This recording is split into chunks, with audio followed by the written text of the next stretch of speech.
The first evidence is creation requires a creator.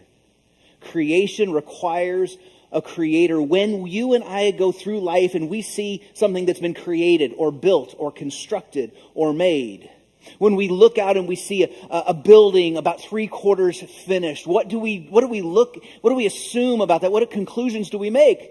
We look at that building and we say, you know what? Random chance and time and materials have eventually coalesced to create this building, right? Is that what you say? Sure. What we immediately, instantaneously recognize is when we see something that has been constructed, we recognize there is a constructor. When we see something that has been created, we recognize there is a creator. Whether it's a book or art or a song or a building, we recognize that.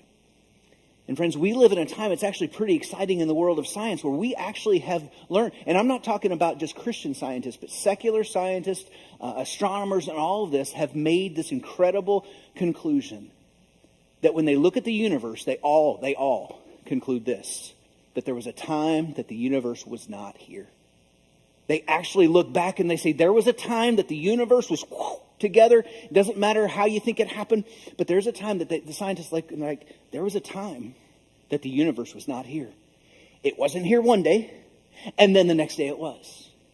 The only difference then between the Christian and the secular scientist is the secular scientist says, I think that the universe created itself.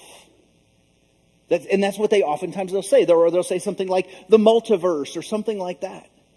But friends, we know that things don't create themselves. Art doesn't create itself. Books don't write themselves. Buildings don't build themselves. They always require a creator.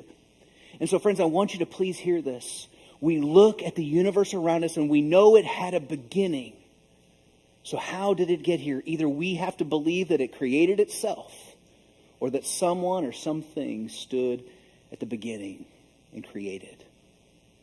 Job chapter 38, verse 4.